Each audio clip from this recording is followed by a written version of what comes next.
నేను night వీరాసురాజు cinema చూశాను friends, చాలా బాగుంది ఫ్రెండ్స్, మీరు కూడా చూడండి. కథ ఓల్డ్గా ఉంది, అంటే ఎప్పుడో చూసినలానే ఉంటుంది, కానీ న్యూ ఏజ్ ఫిల్మ్ మేకింగ్. ఎట్లా చెప్పాలంటే స్క్రీన్ ప్లే చాలా టైట్గా ఉంటుంది. ఎంత టైట్గా ఉంటుందంటే చాలా బాగుంటుంది. బీజిఎం వర్క్ బాగుంటుంది. ప్రీ ఇంటర్వెల్లో ఒక ఫైట్ ఉంటుంది, ఒక station scene, the best scene అని చెప్పొచ్చు మూవీకి, ఆ ఫ్లాష్ బ్యాక్ ఎపిసోడ్లో. దాని తర్వాత అసలు ఇంటర్వెల్ అలా ఎండ్ చేస్తాడండి, ఎవడు ఎక్స్పెక్ట్ చేయడు. సూపర్ ఎండ్ చేస్తాడు ఇంటర్వెల్ అట్లా. ఆ తర్వాత క్లైమాక్స్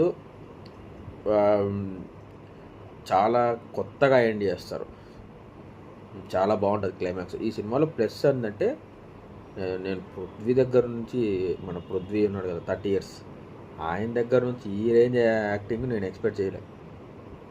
మంచి రోల్ పడ్డది, చాలా ఇయర్స్ తర్వాత అనిపించింది నాకు. 30 years అన్నారు కదా, 30 yearsకి ఒకసారి ఇట్లాంటి రోల్ పడతానంటే అంటూ చాలా బాగా చేశాడు ఆయన.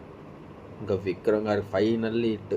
నేనైతే ఆయన లాస్ట్ హిట్ సినిమా ఏదని నన్ను అడిగితే నాకు గుర్తు కూడా లేదు. అందరు అయ్యి అంటారు, నాకు అది కూడా యావరేజే కదా. నాకు లాస్ట్ హిట్ మూవీ అంటే ఏదో గుర్తులేదు విక్రమ్ గారిది, తెలుగులో స్పెషల్గా. ఈసారి పర్ఫెక్ట్ హిట్ పడేసరికి చాలా ఆనందంగా ఉంది. ఇప్పటికైనా ఆయన హిట్ కొట్టారు. ఇంకా హీరోయిన్ రోల్ కూడా ఆమె కూడా బాగా చేసింది. కానీ ఈ డైరెక్టర్ నాకు చాలా ఇష్టం, ఎందుకంటే ఇదే డైరెక్టర్ చిత్తా అని ఒక సినిమా చేసిండే, అదే చిన్న అని. అది చాలా డిస్టర్బ్ మూవీ, చాలా కాన్సెప్టే చాలా మూవింగ్ ఉంటుంది. ఆ డైరెక్టరు ఈ సినిమా చేయడం నాకు బాగా నచ్చింది.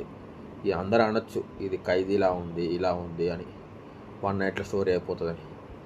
1 నైట్లో స్టోరీ అయిపోయినాని ఎంత పర్ఫెక్ట్గా తీశారంటే, ఈ సినిమాలో ప్లస్ పాయింట్స్ ఏంటంటే నైట్ ఎఫెక్ట్స్ కానీ నీకు చాలా బాగా వచ్చాయి, ప్లస్ సినిమాటోగ్రఫీ చాలా బాగుంది. మొత్తానికి నేను ఇచ్చే రేటింగ్ ఈ సినిమాకి ఏంటంటే మంచిగా 3 ఇవ్వచ్చు. Thank you.